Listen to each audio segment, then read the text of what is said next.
kita masuk pada materi laju reaksi bagian 2. Seperti biasanya, YouTube saya akan saya upload lebih awal ya, karena Sabtu siang itu kita adakan kuis. Topik pembahasan kita pada minggu lalu itu ada arti laju reaksi, kemudian laju reaksi dan konsentrasi, kemudian ada konsentrasi, reaktan, dan waktu. Ini yang minggu kemarin. Untuk hari ini, bahasan kita adalah model untuk laju reaksi dan suhu, dan katalis serta mekanisme reaksi. Meskipun ini 4 bagian, tapi ini secara jumlah persamaan ya, persamaannya itu tidak sebanyak minggu kemarin. Kalau minggu kemarin itu kan yang di tabel ya, itu kan ada orde 1, orde 0, orde 2 itu kan banyak ya persamaannya. Ini persamaannya hanya sedikit, hanya konsep. Ini persamaan yang minggu kemarin ya. Ini saya kasih gini ya, penting guys ya. Karena ini persamaannya nanti dipakai sampai nanti kalian mengambil TRK ya, teknik reaksi kimia, itu ada persamaan ini digunakan lagi. Ada orde, kemudian ada persamaan laju reaksi, kemudian hubungan konsentrasi dan waktu ya, waktu paruh dan plot linearnya. Ya, ini saya rasa sudah ya. Ini plot linear. Yang paling kiri ini ada, yang tengah ini orde 1, yang paling kanan ini adalah orde 2. Kemudian ini plot ya antara konsentrasi dan atau antara waktu ya, waktu dan laju reaksinya. Yang paling kiri ini orde 0, ya, kemudian yang tengah ini orde 1, kemudian yang seperti parabola ini adalah orde 2. Ya, kita masuk materi hari ini adalah yang pertama, model untuk laju reaksi. 2 model dasar laju reaksi. Yang satu ya, yang pertama ini ada model tumbukan, yang kedua ini ada model keadaan transisi. Ada 2 ini. Yang pertama ya, karena kita membahas tentang model tumbukan ya, maka kita kenal ada tumbukan efektif dan tumbukan yang tidak efektif. Mengapa setiap tabrakan tidak menimbulkan reaksi? Molekul harus diorientasikan dengan benar, atau nama lainnya itu sterik. Energi kinetik tumbukan mungkin tidak cukup tinggi untuk mengatasi tolakan elektron dalam molekul.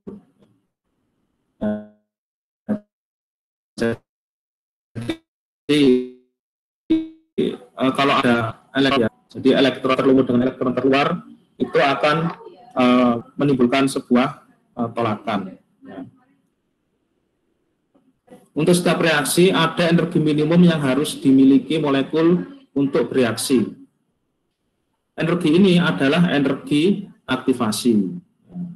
Jadi energi aktivasi itu adalah energi minimum yang diperlukan untuk melakukan atau menjalankan suatu reaksi.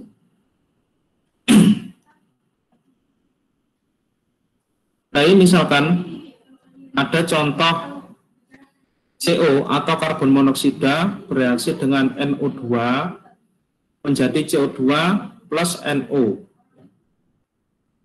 Yang atas ini adalah contoh tumbukan tidak efektif. Collision itu artinya tumbukan. CO menumbuk NO2 ya, karena dia posisi orientasinya ya, posisi bidang putarnya atau disebut dengan sterik, dia itu tidak pas ya, C-nya nabrak N ya, maka tidak terjadi reaksi.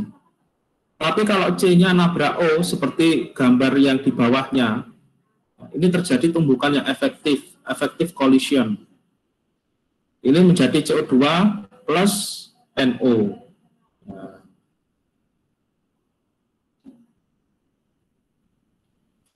Kemudian tumbukan itu juga dipengaruhi oleh konsentrasi. Kalau minggu kemarin kita bahaskan konsentrasi berpengaruh terhadap laju reaksi.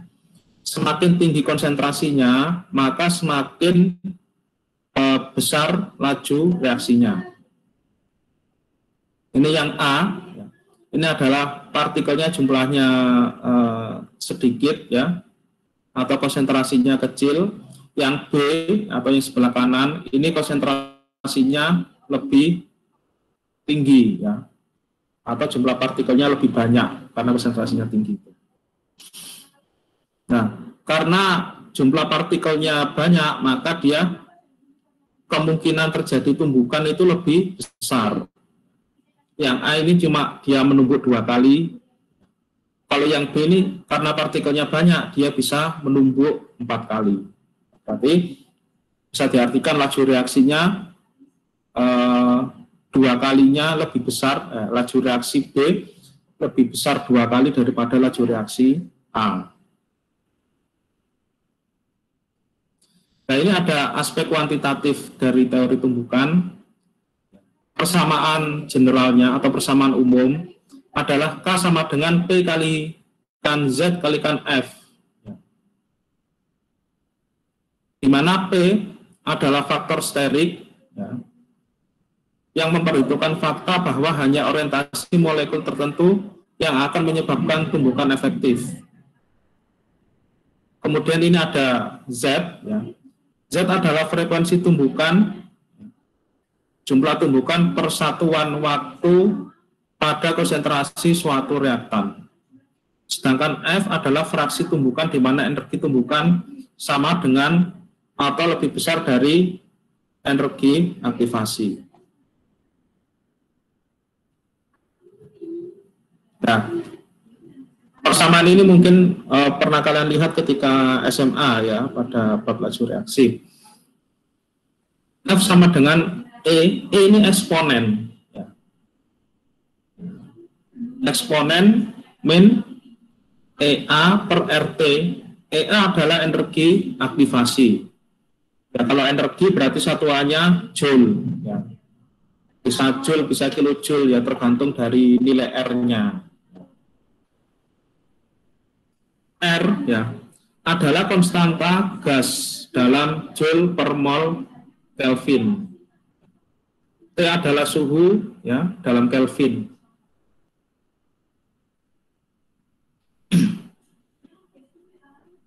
Nah, kemudian F ini ya dimasukkan ke sini ya, ke persamaan yang tadi ya. K sama dengan P kalikan Z kalikan F. Ya, jadinya K sama dengan P kalikan Z kalikan E ya, atau eksponen pangkat min EA per RT.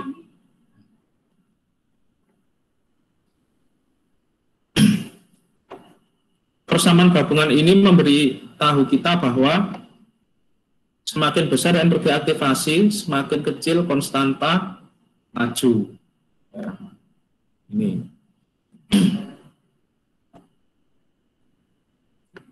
Nah, kemudian ini adalah model kedua, yaitu model keadaan transisi. Kalau yang tadi kan model tumbukan dengan persamaannya ini. Sekarang kita masuk ke model keadaan transisi.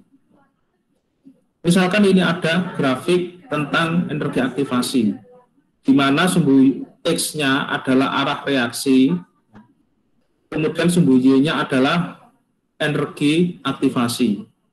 Nah, kemudian ini ada ini. Ya. Ini reaksinya seperti reaksi yang pertama tadi, ya, yang awal tadi. CO ditambah NO2, ya, kemudian menjadi CO2 plus NO. Ini grafiknya naik kayak gini. Naik, terus turun, nah, kayak gini. Energi aktivasinya, ya, itu adalah yang awal, ya, sampai yang ini, yang kuno ini ya. Ini energi aktivasinya. Kemudian di sini ada delta H. delta H di sini adalah nilainya minus 226 kilojoule. Ya. Nah, ini mengapa kok yang akhir ini lebih kecil daripada yang awal? Ya, yang akhir ini kan posisinya di bawah yang awal. Ya. Kalau posisinya di bawah berarti delta H-nya harus minus. Ya. Ini sudah benar ya, delta H-nya minus kayak gini. Reaktor membentuk perantara yang disebut kompleks yang diaktifkan. Keadaan sistem pada kompleks yang diaktifkan disebut keadaan transisi. Istilahnya itu terbentuk zat intermediate. Ya. Zat intermediate-nya ini ya, activated complex. Nah, ini perbandingan nilai K ya, apabila digunakan 3 model. Ya. Ini nilai K semua, ya, konstanta laju reaksi. Ini ada reaksinya, ya, reaksinya sama. Kemudian ini ada metode K observed atau pengamatan K. Metode yang pertama ini, ya, K observed ini adalah metode yang kita bahas minggu kemarin. Ya. Ini adalah metode dia berdasarkan eksperimen. Ya. Ya, seperti minggu kemarin kan berdasarkan eksperimen, ada eksperimen 1, 2, 3, 4. Ya. Cara mencari K bagaimana? Dicari angka yang kembar, ya, yang sama itu. Ya, kayak gitu. Kemudian kalau model collision ya, atau model tumbukan hanya nilainya segini. Yang terakhir ini ada model transition state ya, atau keadaan transisi. Ini terjadi perbedaan nilai K dengan reaksi yang sama, tetapi dengan pendekatan teori yang berbeda didapatkan nilai yang berbeda. Bapak, ini yang benar yang mana? Ya semuanya benar. Ya. Cuma bedanya gini, ya.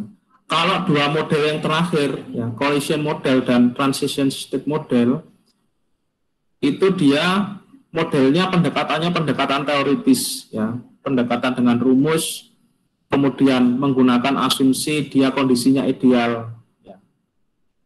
Kalau menggunakan metode eksperimen, ya, observasi K, ya, ini dia pendekatannya lebih mendekati real. Ya. Jadi kalau saya misalkan ya disuruh memilih tiga model ini, saya milih yang model observasi K ya. Karena gini ya, tidak semua keadaan itu ideal. Yang di lab itu tidak semuanya kondisinya ideal ya kan. Ada beberapa kondisi yang dia pasti menyimpang ya. Ya sama ya seperti orang hidup ini ya. Mahasiswa disuruh nilainya A semua ya. Ya nggak mungkin ya. Ya kadang nilainya ada yang pas jeblok 60 ya, kadang dapat 40 juga ya. Saya dulu itu pernah ya, kuis itu dapat 8 ya. 8 kecil ya. Ya. Pernah ya, dulu itu mata kuliah fenomena perpindahan ya. Nah, saya pikir masih dapat 60-an gitu ya, dapat 8 ya. Dapat 8 itu hampir salah semua ya. Bener cuma 1 itu pun nggak sempurna. Ya tapi ya alhamdulillah kok bisa lulus ya. Nah, karena ya saya perbaiki ya. Ya biasanya kalau apa ya, kalau maba gitu kan apa? Pertama kali dapat nilai ya, nilai pertamanya jelek terus wah itu seolah hidup ini mau ini ya, mau berakhir, seolah dunia mau kiamat ya. Saya dulu juga sama ya kayak gitu ya. Itu sampai setahunan ya. Habis itu dapat nilai jelek yang guyang-guyu biasa, dianggap angin lalu ya. Ya tapi ya dianggap angin lalu tapi ya diperbaiki ya, enggak usah sampai berlarut-larut ya.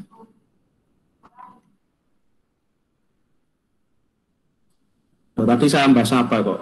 Lupa sampai ya. Ya, jadi saya gini, kalau saya disuruh memilih 3 model ini, saya memilih model observasi K ya, ini dengan metode eksperimen, karena dia itu pendekatannya lebih mendekati real ya, karena yang dilakukan di lab maupun dilakukan dimanapun itu tidak semuanya, tidak semua poin itu kondisinya ideal ya. Ya pasti ada aja yang kondisinya tidak ideal.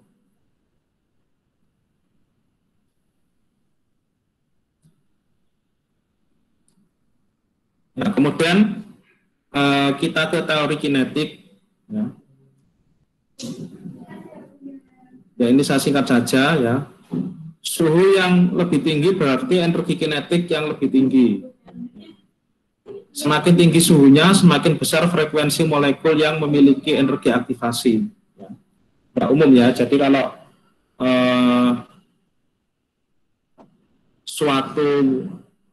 suatu molekul dipanaskan, maka dia akan bergerak lebih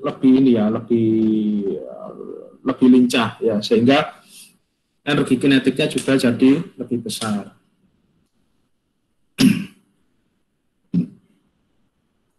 Nah, dengan frekuensi yang lebih besar dari molekul yang memiliki energi aktivasi, frekuensi yang lebih besar akan menghasilkan tumbukan efektif. Ini secara umum kayak gini. Nanti kita buktikan dengan persamaannya, ya. Nanti ada persamaannya. Nah, kemudian ini ada, ya, ini ada dua reaksi, ya.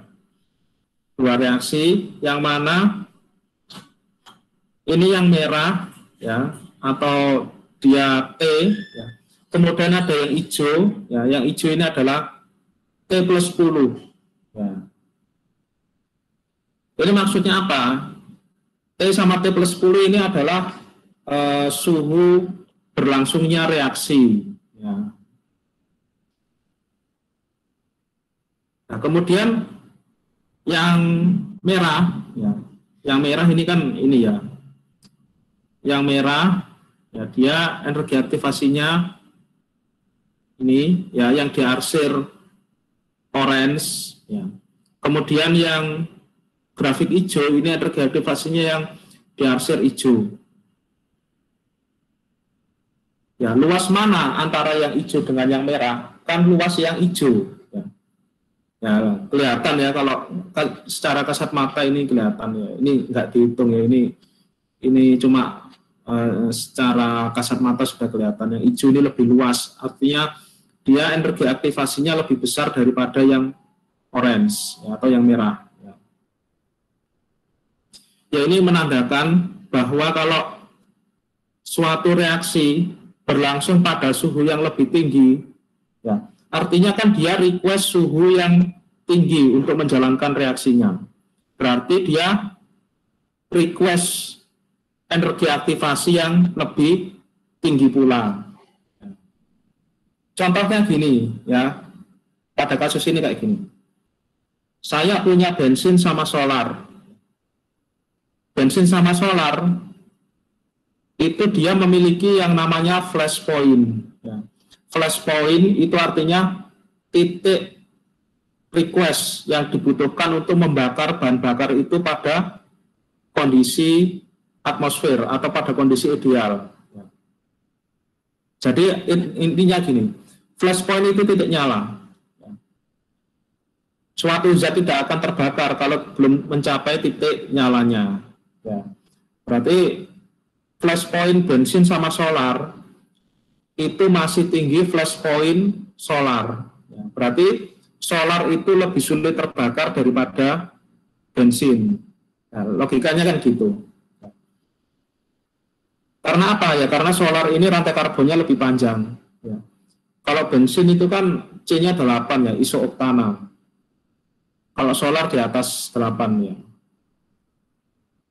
Kalau biodiesel itu antara C12 ya, C12 sampai C22 itu biodiesel.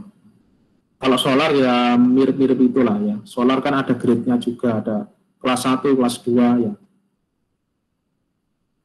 Nah, berarti karena solar itu lebih sulit terbakar, maka energi aktivasi solar itu lebih besar daripada energi aktivasi dari bensin. Ya, contohnya kira-kira kayak gitu ya pada grafik ini. Contoh lainnya banyak, ya misalkan gini, B30 dengan B100, ya. Energi aktivasinya tinggi mana? Ya, energi aktivasinya tinggi B30, karena apa? B30 itu lebih sulit terbakar. Artinya untuk membakar B30 itu butuh energi yang lebih besar daripada B100. Contoh lainnya, ya silakan kalian sendiri ya. Ya kira-kira kayak gitu. Ya ini contohnya, contoh lainnya misalkan ini ada suatu zat ya, yang mana reaksinya dia responnya itu berupa cahaya. Nah, ini zatnya apa ya saya kurang tahu. Ya, tapi kan yaitu kalau ada reaksi responnya cahaya. Ya. Misalkan ini pada suhu 0,2 derajat Celcius, ya ini mendekati suhu es. Ini ada dua benda yang berada di dalam gelas sama di luar gelas. Ternyata yang di dalam gelas ini lebih redup daripada yang di luar gelas.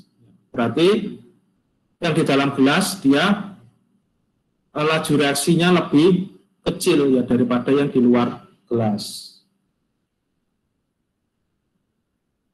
Kalau yang sebelah kanan ini suhunya 59 ya, ini ketutupan garis ini. Saya baca atasnya 59 derajat Celcius. Karena suhunya lebih tinggi ya, maka dia lebih terang ya daripada yang di luar gelas. Kalau yang di luar gelas kan suhu ruangan, ya katakanlah 25 derajat Celcius. Ini menunjukkan yang menyala terang karena dia di dalam gelas dan suhunya lebih tinggi, dia laju reaksinya lebih tinggi ya daripada yang di luar gelas. Ini persamaan yang tadi.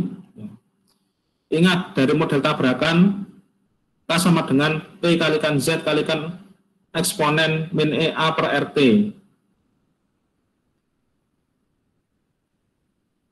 Nah, kemudian P kalikan Z ini diringkas jadi A. Ya. A itu adalah tetapan Arrhenius, atau A ini menyatakan faktor tumbukan. Faktor tumbukan.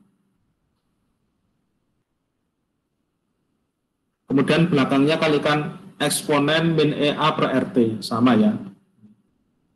Nah, ini teori Arrhenius, pendekatan teori Arrhenius.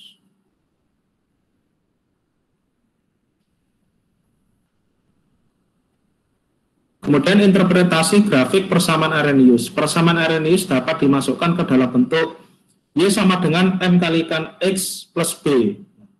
M itu slope-nya, X itu yang dimasukkan itu berapa, yang jadi variabelnya, plus B itu intercept. Intercept itu posisinya yang dia berpotongan dengan sumbu Y. Ya.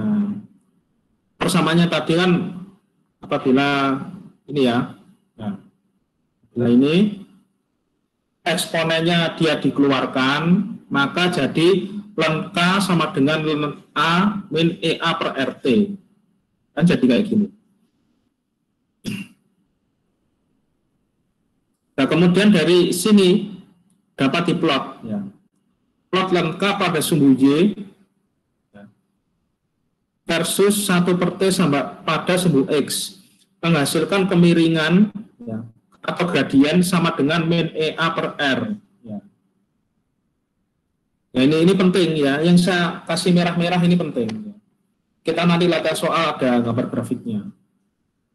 Titik potong Y sama dengan ln A atau interceptnya ya. Ln A ini kan sama dengan B kan ya. Lupa, kemudian X-nya itu mana? X-nya Ini kan Y-nya itu 1/T, ya berarti X-nya itu adalah T-nya. Maksudnya ini loh ya, ini kan MX plus B. Mewakili itu, ya, X-nya. Dengan memperoleh data eksperimen yang memungkinkan kalkulasi K pada berbagai temperatur, energi aktivasi dapat ditentukan.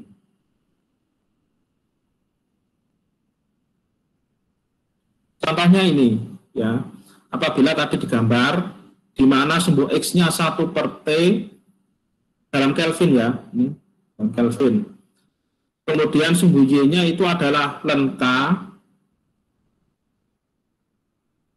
digambar grafik, ya, gini. Kemudian kalau di dalam Excel kan bisa dikeluarkan persamaannya, ya. Klik kanan, add trend line. Kemudian di scroll ke bawah, nanti bagian persamaannya itu dicentang, ya. Kan ada equation-nya dicentang. Nanti keluar persamaannya, keluar slope-nya. Slope-nya itu adalah min EA per R. Ya, berarti bisa dicari ya, energi aktivasinya bisa dapat nilainya. Apabila modelnya itu adalah dua persamaan, dua suhu, ya, dua kondisi. Contohnya itu ketika kita mereaksikan HCl dengan NaOH, ya, atau reaksi netralisasi. Ya, reaksi netralisasi adalah reaksi di mana H+ bertemu dengan OH-, ya, dan saling menetralkan membentuk H2O, itu reaksi netralisasi. Reaksi netralisasi termasuk reaksi yang eksotermis atau reaksi yang menyebabkan lingkungan menjadi panas sehingga terjadi perubahan suhu. Kalau terjadi perubahan suhu maka ada T1 atau T awal, kemudian ada T2 atau T akhir. Karena ada dua suhu, maka ada dua nilai K. Nah, jadi nilai K itu dipengaruhi oleh suhu. Kalau suhunya berbeda, maka K-nya juga pasti berbeda. Ya. Misalkan K air, ya, konstanta air pada 25 derajat Celcius ya tidak sama dengan K air pada suhu 60 derajat Celcius. Pasti berbeda. Karena K itu merupakan fungsi dari suhu.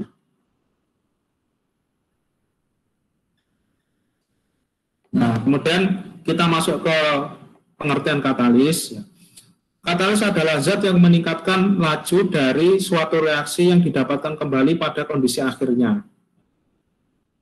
Katalis itu meningkatkan laju reaksi dengan cara menurunkan energi aktivasi.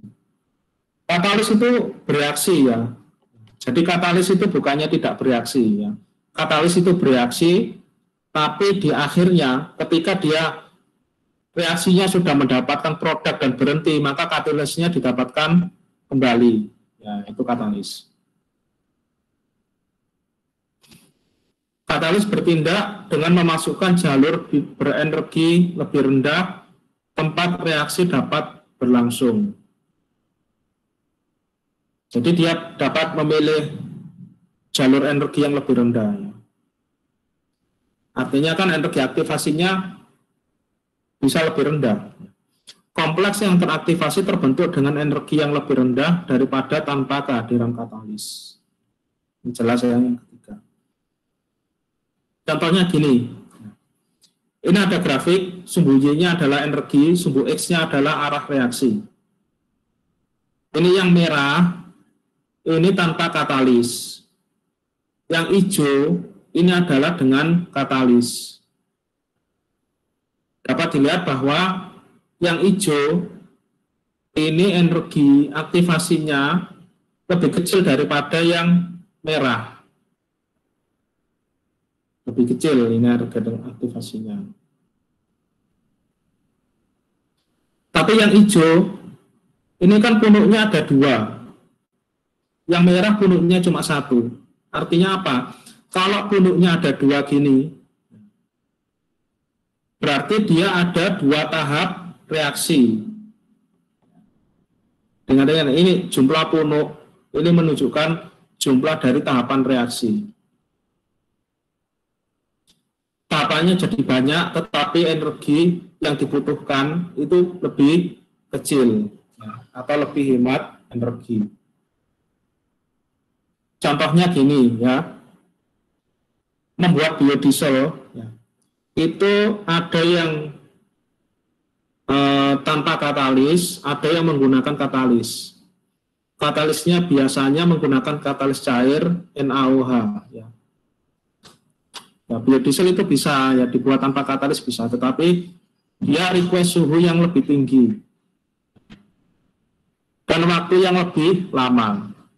Kalau dengan katalis, ya dia suhunya lebih rendah dan waktunya lebih cepat dan terbentuk zat intermediate ya, di situ.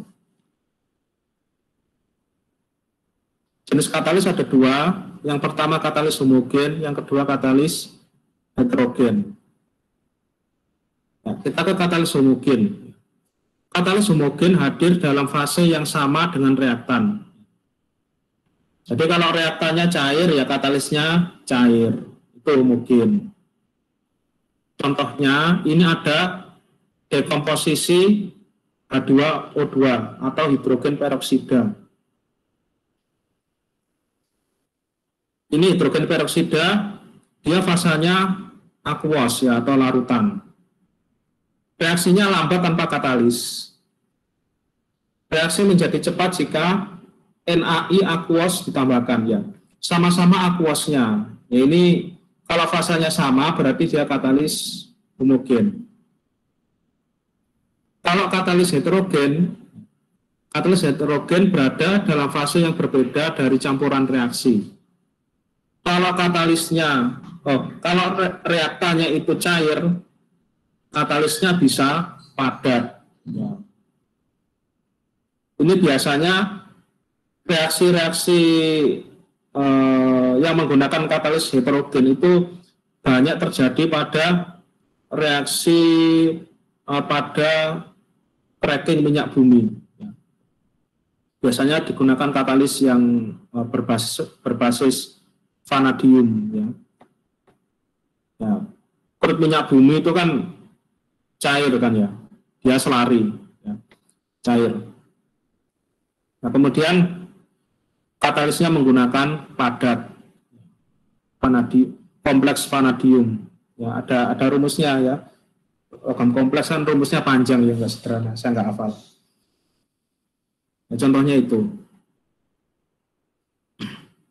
Ini contohnya contoh lainnya ada dekomposisi N2O pada permukaan emas menggunakan katalis platina.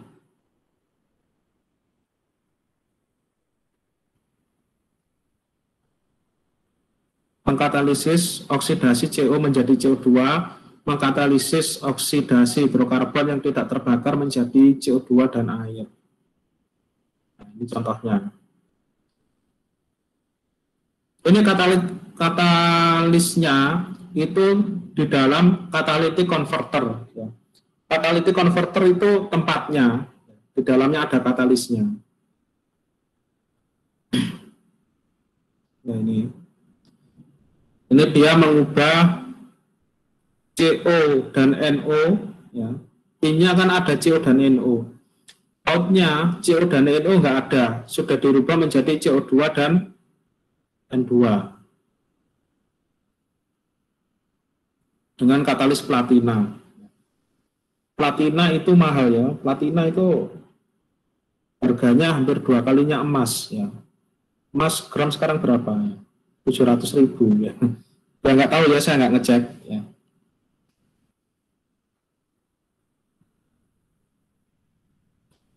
Kemudian yang terakhir ini ada mekanisme reaksi. Kita ketahui mekanisme reaksi. Ya, kalau ada reaksi A menjadi B plus C, maka dia rate-nya R sama dengan K kalikan konsentrasi A. Yang bawahnya ya, ini R sama dengan K kalikan konsentrasi A kalikan konsentrasi B. Ya. Yang terakhir yang paling bawah ini R sama dengan K kalikan konsentrasi A kalikan konsentrasi B kalikan konsentrasi C. Nulisnya itu ya kalau panahnya ke kanan, ya, nulisnya itu adalah produknya. Secara umum kayak gitu. Jadi rate-nya itu rate pengurangan produknya. Kemudian jenis reaksi berdasarkan lajunya itu ada dua. Reaksi tahap cepat dan reaksi tahap lambat. Ini ada reaksi cepat, ya, tahap lambat. Reaksi yang menentukan itu adalah reaksi yang tahap lambat. Dan kita nanti latihan ini ya, reaksi tahap cepat dan reaksi tahap lambat pada pembahasan soal nanti.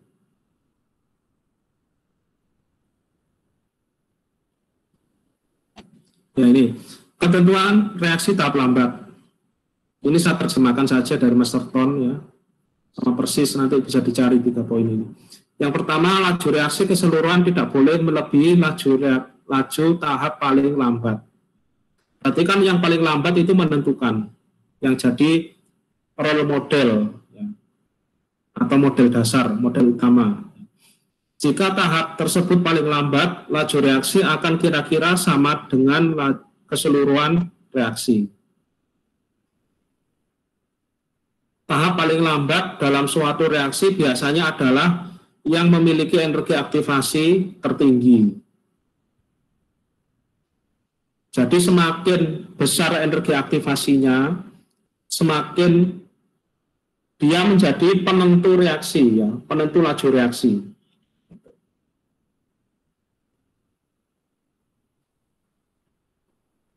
Terima kasih. Ya. Ini yang paling bawah, ya. Ada tulisannya kayak gini. Dibaca sambil nyanyi ya.